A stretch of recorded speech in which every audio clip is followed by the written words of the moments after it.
Like I say, I didn't drink. It wasn't a huge thing for me, right? I'm not saying like, oh, every drink, but I don't know. My grandparents had this thing around balance, right? My grandfather was an elder in the church. He had a Bible. The man prayed every morning, every night of his life. He lived to 91, 92 years old. Oh, that's a blessing. Right. But they're from rural Mississippi, country folks, country. Yeah.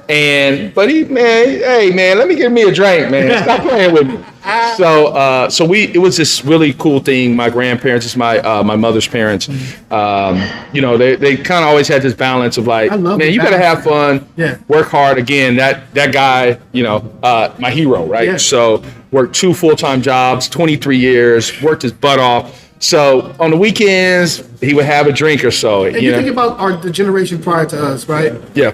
The black men we knew always overworked. They always. So you had to find a way to release that steam. Hey, welcome to an episode of A Conversation at Calabash.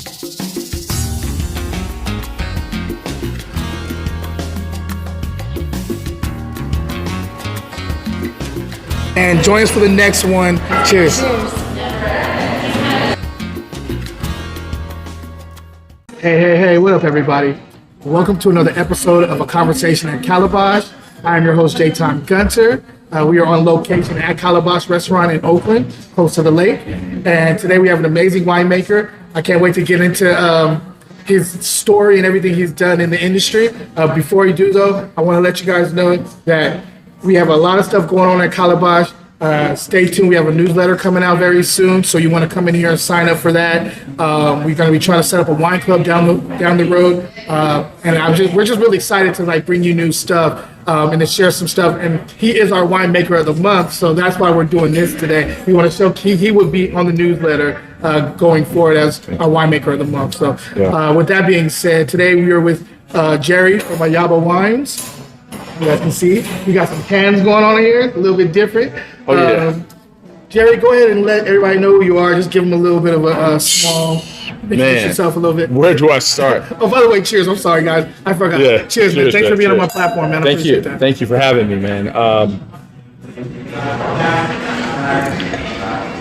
This is an amazing opportunity. First off, just thank you. Thank you for creating this opportunity for folks like me who don't have a physical tasting room and don't have a space that they call their own just yet. It's a great way for me to just be able to introduce my product to a bunch of people. So very appreciative of you and both the folks here at Calabash. Appreciate that. So where do I start? My name is Jerry Bailey. I'm just a kid from Oakland, California that loves his family and was voluntold basically get into the wine business. And so we've been commercial now for about 2.5 years. The name of our business, Ayaba Wines, ayabawines.com. You can see all our products. We now have an events page. You can see all the stuff we got going on. We are so happy. We have so many great partners and community members here in Oakland. The folks at First Friday, they've been supporters since we first started. We're one of the sponsors there. So we just love those folks. Again, the folks at Black Vines. Yeah. Fern at Black Vines. So Black Vines was the very first event. I told Fern, I was like, damn it, you spoiled me on the way out. Damn it. My coming out party was the Black Vines annual event in February. Way to start. I think the year that I did it was literally voted the best. So that's about 4 years ago, right? 4 or 5 years ago? No, this was 2021. So this was our third one. Okay. It was the best wine festival in the country. I remember that. And that's the first event I did, the very first event. So I got spoiled. Right. I got spoiled. So Fern, she can't get rid of me. I told her I'm with her. We're attaching the hip. Right. Now, wherever you go, I'm going to. Yes. So they're also were pivotal in making this happen. So again, I'm just I'm sure we'll get into a lot of story, not to speak, but that's overall view. We want to make good wine for folks that can enjoy, casual, and we want to put a piece of education in it. Outside of making wine, I'm an educator, so we want to put education and entertainment together. I love it. Yes, sir. My kind of platform. Yes, sir. Yes, sir. Let's start with your past life. All right, we all have past lives before we get to the wine game. You trying to get some bones about the closet? Man, come on now. I ain't gonna go too crazy. I'll keep it surface, but I'm curious about stuff. We all have our stories prior to getting into this industry. I call it BW, before wine. Right. What were you doing prior to the wine store? I've done a job or whatever. Right. A couple things. I was in retail management for a while. I did some operation stuff, and then how I initially got into wine was through a sales role. Okay. For two large distributors. Okay. One happens to be the largest winery in the world, Okay. right? And the second one is now the largest distributor in the nation, right? Right. But again, they weren't that big yet. And it's just which place? so Gallo was the first place I worked. That's what I thought. Yeah. I thought you were talking Gallo. Gallo, and then it was Southern Wine and Spirits when I was there. Now it's Southern Glazer. They merged, and so now the biggest distributor. So, so it was an amazing experience. Again, I had experienced wine and spirits in a family environment, right? Pre-college, that is. So for me, it was around just growing up, right? It was food, great food.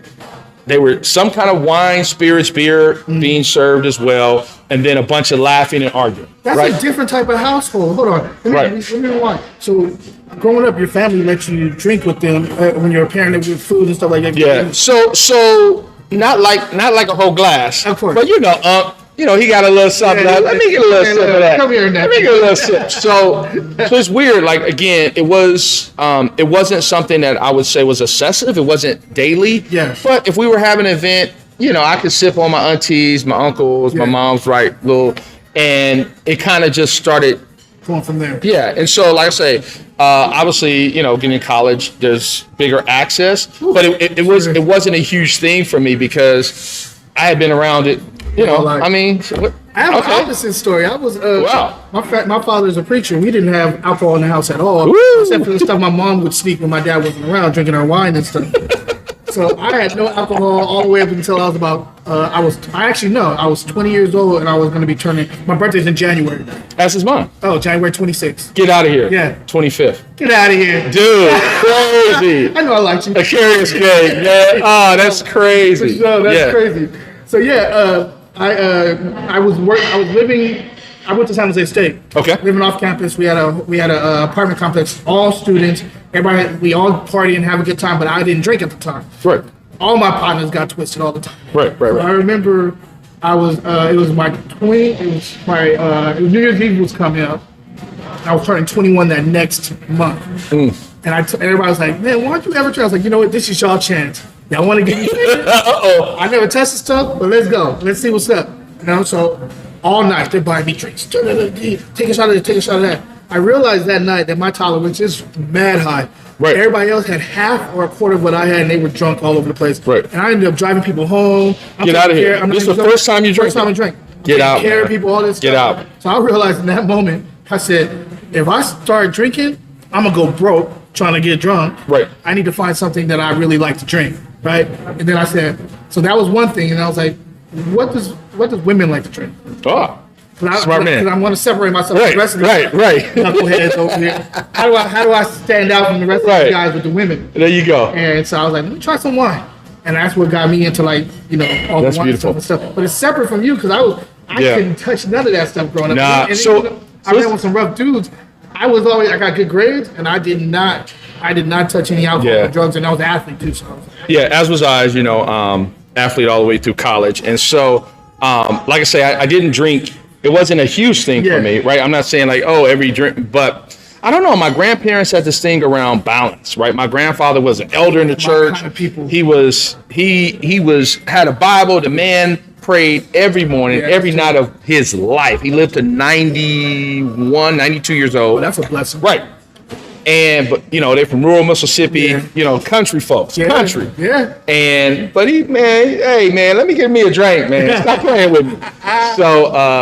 It was this really cool thing. My grandparents, it's my mother's parents. They kind of always had this balance of like, I love man, the you gotta balance. have fun, Yeah. work hard. Again, that guy, my hero, right? Yeah. So worked 2 full-time jobs, 23 years, worked his butt off. So on the weekends, he would have a drink or so. And you think about the generation prior to us, right? Yeah. The black men we knew always overworked. They always. Bro. So you had to find a way Bro. to release that steam. You know what I mean? Bro. So I get it. I am.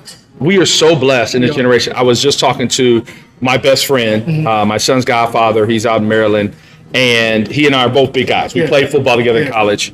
And I was like, dude, you realize any generation prior to this, we would be outside. I was just in Maryland, last weekend. It's 95 degrees.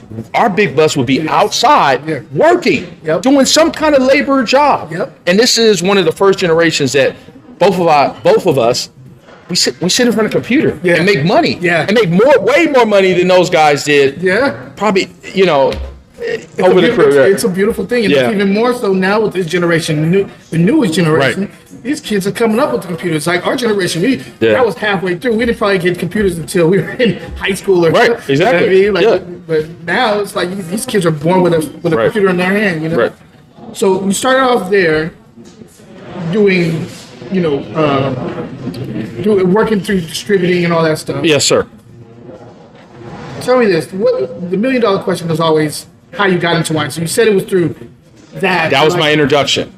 And what made you take the step into getting into wine? I'll tell you. So I did that for a while. Okay.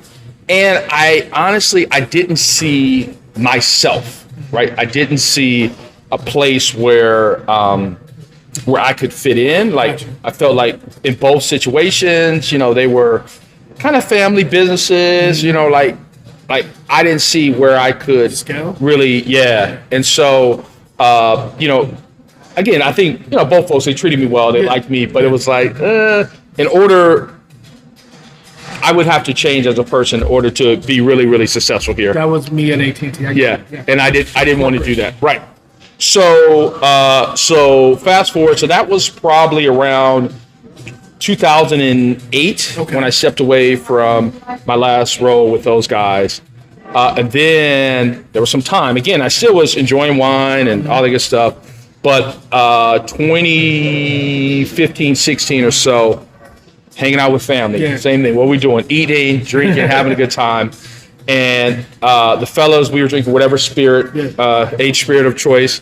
The ladies in my family did not want that. And the wine, they said, was too dry. So they said, Jerry, you should work in wine and you graduated from college. Make us something. Make us something. I was like, okay. So that's how I started making sangria. It really was in homage for these women in my family who have been so loving and pivotal for me to be successful. And that's what it was. It was my cousins, my aunties, my mother, and so I started playing around with different flavors and trying different things. And chemist all of a sudden. Exactly. You're trying all and so the name sangria comes from the word sangre. Sangre means blood in Spanish. Right. So it really fit into my story of this thing being around family. I like that. Yeah. I really, really like that. Talk to me about, we're sipping on something right now. Let's talk about about what we got in front of us. First of all, I want to know, how did you come up with the name Ayaba? Okay. Where did that come from? Right. So the name Ayaba was a process, right? So I knew once I decided to I think I want to make this a business. Yeah. I have been wanting to do a business because I've done a lot of stuff in business, right? But I hadn't really launched my own thing. And so I was like, this is it. I think this is it. So I was looking for, how do I, honor and celebrate the women in my family. Of course. Also, when I looked in industry at that time, so this is probably 2018, 2019, there wasn't brands that I felt celebrated Black people in general, but Black women specifically, and or were marketed directly to them. Gotcha. Right. This is before a lot of those brands came on right? on. Yeah, 2020 when everything, went crazy. But they weren't there yet. So I was like, what can I do? So I was looking and I was like, what are these women are? Queens. And so the name Ayaba means queen in the language of Yoruba. Nice. Right, which is, Nigeria or whatever, modern day Nigeria. Yeah, so. I like that. Right, and it's crazy because during 2020, I did the DNA thing or whatever, and the number one country of my ancestry is Nigeria. That's true. So it was My people too. right, Yeah, right. I did So the same it's thing. crazy. So this name, like I say, it called to me. I was going through. I had a list. My list probably started at 20. Then I broke it down to about 10. And I had like 5, and I was like, Ayaba's it. That's it. It's Ayaba. Yeah. It's Ayaba. It all makes So, sense. Yeah. So right now we're sipping on, this is called Queen Azaria. Right. The red berry sangria. Yes, sir. Queen Azaria. Tell me a little bit about that. I'm kind of curious. Oh man, that's dope. That's Okay. Amina.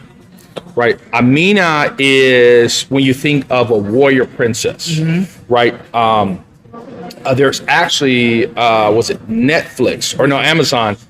I don't know. Netflix did a movie Yeah. about Amina, and I think it was dope. yeah, I liked it was it. good. Right, Really it was liked good. it, yeah. Obviously, there probably could be some more resources Of course, as they of course. update it, but it spoke to her story of her just being so special, for her not being the one that was supposed to become queen, meaning her grandfather was the king. So she had her parents ahead of her, she had her aunts and uncles, but when she was born, her grandfather said, "This is the one." She the called one. it. He called it. She the one.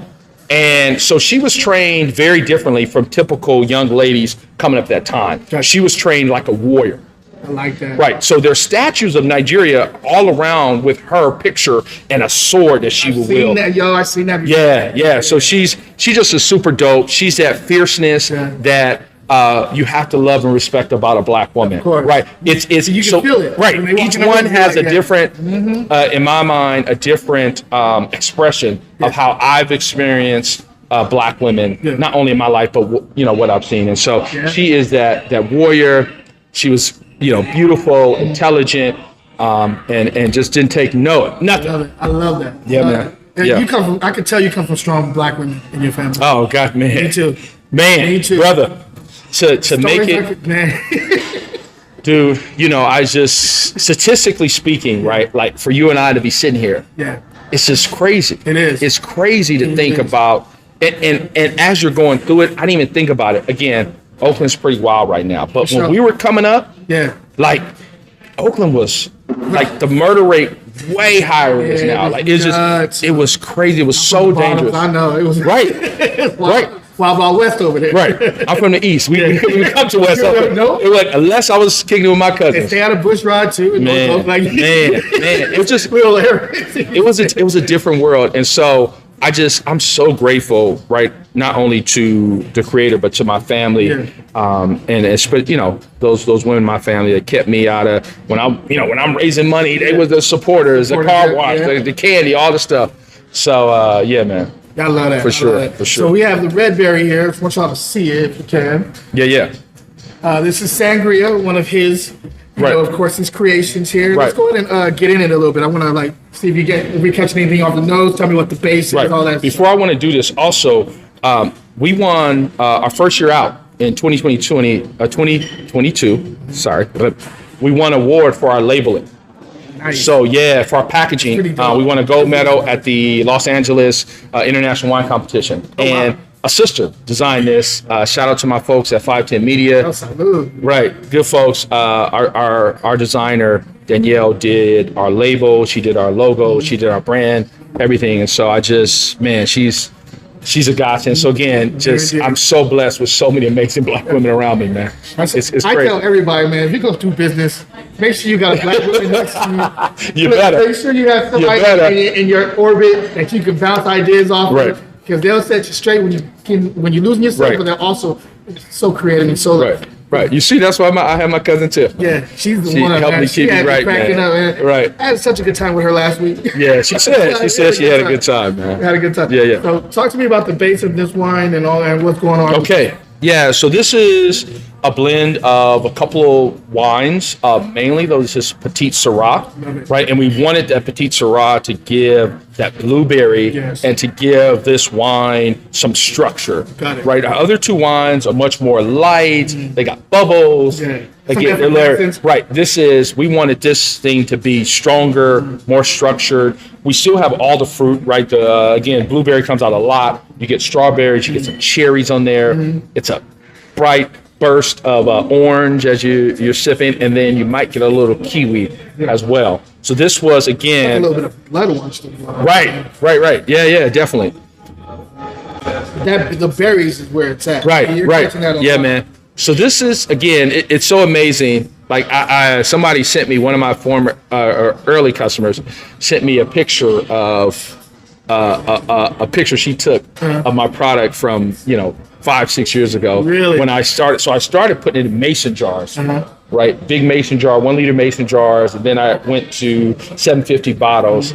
And dude, I almost teared up, bro. It's like somebody still has this right. We came so far. So this original blend was much stronger, much sweeter. But as we move this to a commercial market, we wanted to make something exactly more palatable that would be able to go with different kind of food, different kind of desserts, and would be a compliment and not overpower. Gotcha. Right? Because the first version of this was I get it. a knockout. A lot of people I talk to that have done canned wines start off that way. It's always a little bit sweeter.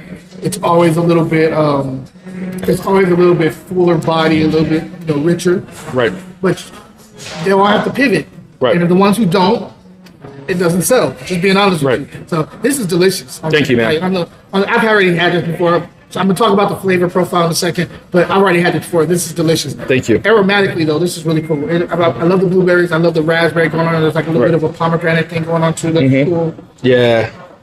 It's really nice. It reminds me. Yeah. And I'm really, so proud of this wine. We our winemaker. Yeah. Chris Christensen, a brother up in Sonoma. Sauvignon Blanc King. Right. He's the king. And you'll get that in our other two, right? Can't wait. So, just I really wanted to make sure I kept some of those notes from what I originally meant, right? When you open this can, I wanted it to be aromatic, so you could get the expression of all that fruit. That's how you get people. Right. Yeah. And then the color, right? I wanted something that just looked enticing. Yeah. And so we were able to come together and really make some good stuff. I think Lambrusco in here too, or like no. That's all bubbles. I was like, I wonder what other. Yeah. No. We they have bright tank bubbles, so we were able to put bubbles on the other two just to give a little bit. I got you. Yeah, just to tip your tongue a little bit. Yeah, I got you. I really like the dryness on the finish here, man. Yeah. I really like it. It tastes like it's all right. It smells like it's gonna be way more fruitier. And you get that up front, pure fruit too. Right. I like the kind they're playing around with. It tastes like pure, ripe fruit. Right. And then it just gets tailored down on the finish. It has a nice dry finish. This is one that you can pair with food, and it's also a porch pounder. You can go outside, sit by the lake, and just destroy a few bottles. Man. A few cans of this. Man. We had such a great time a couple weeks back at Lake Fest. Again, event we've been a part of these last 3 years. I was their 5th annual. Shout out to them. And that's what I envisioned the product. Like I got to see what I really made this product for. Folks sitting out, having a good time, listening to music, playing some dominoes, bro. Yeah, bro. So I had a blast out there just watching folks enjoy our product. It's still mind-boggling to me when I walk in a place and it's like, oh my God, we're on the shelf. Yeah, we're on the menu. Yeah, because this literally started. It started in my kitchen, bro. It started in my kitchen. That's where it always starts. Man, it's everybody I know starting in the garage, the kitchen, Right. Let me ask you this. Yeah. Did you go to school for winemaking? Did you have a mentor, or did you just go straight into it and be like, let's do this? I did. So being an academic, right? It's like an Aquarius, always thinking. Right. So I said, well, I could just do this thing. Wait a minute, let me pump my brakes a little bit. Let me get going. So I actually went out to Las Positas College in Livermore, California, another great wine region that's on the low. Yeah. People don't know about it. Nope. Right. And it's my hidden secret. Right. I used to be out there a lot. Right. People know Phil, but they think he's just from the Bay. They don't know, right? He's in Livermore. anyway, so yes, I took wine classes there. They have a wine program, so I got to learn. I got to see the process from literally on the vine, how to nourish the vine. When we got the grapes, we went through winemaking process, we went through a bottling process, and again, it was small scale, but I got to get that experience, which was so amazing for me, right? And so I was able to see, these fields ain't no joke. Nah, man. Oh, cool. And did you do harvest at all? No, I didn't. Well, I got the back end of harvest. I didn't do a full harvest because when the fall started, it was like they were finishing up harvest, so we did some stuff. Gotcha. And so again, that program there helped me to tighten my knowledge about wine. Again, there's so much to learn. So I'm nowhere on your expertise, right? As a sommelier, like, bro. I just drink good. I just like to drink this stuff. You've been through a lot. Like just that road. Also did some work at the Napa Valley Wine School. Okay. Right. So on the business side to learn about that, and then 2 wine experiences I had early before I launched my business. So this is about 2018. Right before I was launching, I was working to start coming up with branding and logo with the first place, which I love this guy, Stewart at Brooklyn West down in Jack London. Okay. I don't know if you've been in there. I've never been in there. Oh my God. This guy, I don't know anybody knows more about wine than this dude. He is What's the name of it's called Brooklyn West. Okay. Brooklyn West. It's a small little spot. It's on 2nd Street. And Stu, their winemaker, that dude, oh my God. He is like, so the day I go in for interview, right? I was a student at Las Positas at that time. And we go in for interview. It was supposed to be like 30 minutes. We get to talk. You know I like running my mouth. Yeah. So we talk for like 2 hours. Everybody's looking around like, what the hell is this guy? Is he like from the ABC or something? But no, and to this day, like, he still helps me. Like, and when I was trying to find somewhere to store, I called him up. Said, Jerry, go call my guy here. And so he has been a great mentor. Meet this guy, man. You should. I never met him. He's he's a Jewish guy, funny as hell. Yeah. Just super, just a wine nerd. Yeah. Like he knows everything. Right. Those are my people. So Right. He's got a beautiful wife that's just as funny. Like the two of them together. I mean, anyway, I met the whole family. Another label, because if it's a husband and a wife, they had if it's who I think it is, they were called. No. So the super nerdy too. Yeah, no, this is different husband. I think you're talking about who I worked for second. Okay. Which was Urban Legends down in Alameda. That's what I was talking Steve and Mary Lee. Yeah. So they are really partners. The first business, the wife is there, but she doesn't work in the tasting room. Gotcha. She lets him geek out on that.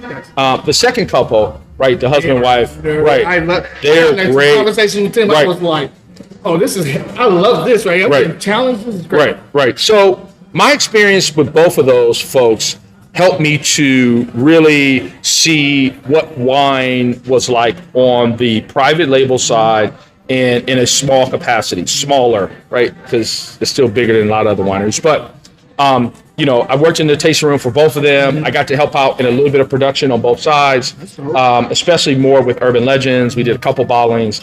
But for me, I was able to see it. Yeah. Like, this how you do it. Yeah. Oh, so that's how you. And so I did well. I was one of the top sales folks in the tasting room in both places. I like running my mouth. I'm a big old teddy bear, right? Right. Yeah, you gonna have a good time with me. Right. You might not like the wine, but we're gonna have a good time. Let's try something else for you. So they used to have that Geraldo. Yeah. There at that Urban Legends. Yep. It was killer, bro. Oh yeah. We had it in bottle, but we also had it in tank. And when we had it in tank, it was flying like crazy. For sure. The thing that got them started was their Barbera. Yeah. And the reason I started working with them because of their Barbera. That Barbera, I was like, where do I sign up? How do I get application? What's good? Killer. Yeah. And I'm hard on Barbera. It's not my favorite grape. Like I love Piemonte. I love Northern Italy. Gotcha. So much, and I love Dolcettos. Oh wow! So because I love Dolcettos, it's like you're either a Barbera person or you're a Dolcetto person. Right. I was always a Dolcetto person. Barbera was always so one noted. But then there are some people in California that were growing it that I was starting to taste. I was like, this is complex here. Right. So it had a little bit more things going on. but the root where it comes from, for whatever reason, in Piemonte, I mean, I've had some that were really awesome, but Right. it's so far and few in between. Like, it's going to be one note, and it used to drive me crazy. Like, why is everybody bowing down to this grape Right. when it doesn't? But their Barbera was great. Right. The same thing. Barbera wasn't something that I really liked. It wasn't a varietal that I was like, oh, this is really cool. But like I say, I went into taste. They had some great folks working for them at this time. One of the person was TC, and just unassuming person that just was so welcoming. And man, pour that Barbera, Lord have mercy. You're like, this is what I said, where I sign up? If I can drink this at work. But yeah, so yeah, big shout out to Brooklyn West and Urban Legends helping me on my journey, man. Yeah. With most entrepreneurs, they like to keep their future plans kind of close to the vest, and I get that. Yeah. Is there anything that you can share with us that you see Ayaba as a brand becoming, or like some kind of future plans that you don't mind sharing with us? I want to see where your course is looking to take you right now, where you're thinking about for the future. Right. Grow, baby, grow! Right, CT Fletcher, right? No, it's growth, right? It is around increasing, the number of places that feature our wines, increasing our geographic area, because right now we're pretty hyper Bay Area, so and really hyper East Bay. So we want to expand and keep growing throughout California. Again, this is one of the top wine regions in the world. So we want to do that. We obviously want to add more flavors, varietals to our offerings, and then being able to do cool stuff like this, right? Yeah. Because the real estate market is tough right now, and it seems to be getting tougher. So I don't know about getting a brick and mortar at this point, right? Like, I'm gonna try to ride this thing out, and so want to just be able to do cool stuff like this, man. Meet amazing people, partner. I'm with you. Big up, everyone gets to share and love on each other. Yeah, like so we want to be a part of the community. Right? I feel you. That was one of my things I was going to ask you. Is a lot of people get into this because they see I can make money at this. I see that this is about the money and stuff. But then there's also people that get into it for passion, because they're passionate about this juice, like, you know what I mean? And so I can already tell that you're more on the path, even though you love it. You're a businessman, of course. You're a salesperson. I can tell that there's a lot of passion to bringing people together with their juice. Well, that's so. So in a day, I teach business and entrepreneurship, and so the thing is, I want to be entrepreneur so I can be my own boss. Bull stuff. Well, you don't understand. They don't understand how hard it is. No, because really, when you're in a corporate world, right? Maybe your boss and your boss's boss know you. Yeah. So you just gotta keep two people happy. Yeah. You keep your boss happy and your boss's boss happy. And you cool. You chill. Yeah. When you become an entrepreneur, you're now servicing every customer. Yep. You're trying to keep everybody happy. And your name's on the bottom line. Right. And the buck stops with you. There's no, again, in a work environment, you can say, oh, well, that was Sean's or Susie's job. No, it's always me. Yep. If product is not there, if I miss a deadline, and I got to look in the mirror. You got to hold that. Yep. You got to hold it. You got to stand on it. That was hurt. Bro. So yeah, for me, it's definitely about building community. It's about serving. It's about educating, and it's about having a good time, right? That's that balance, right? That we were talking and again, about. of course we want to make money, right? We're not doing it. It's not a nonprofit. We're not a nonprofit. But I believe if I do those things, money will come. Right? Money is on the way. But building community and building, great experiences. Yeah, I agree. I absolutely agree. Yeah. The education part is something for me that I love. Right. The reason why I wrote the books that I wrote about wine is because I want to be. I was always saying that I didn't see a lot of us in these rooms that I like, these tasting rooms, and I wanted to see more of us. So that was why I wrote the book. So I was like trying to get people to that look like us to want to get into this industry. Right. And I get it. The whole education thing is important to me. Where can people find your stuff? Social media, website, go ahead and give it. This is your chance. Let everybody know where they can find your stuff.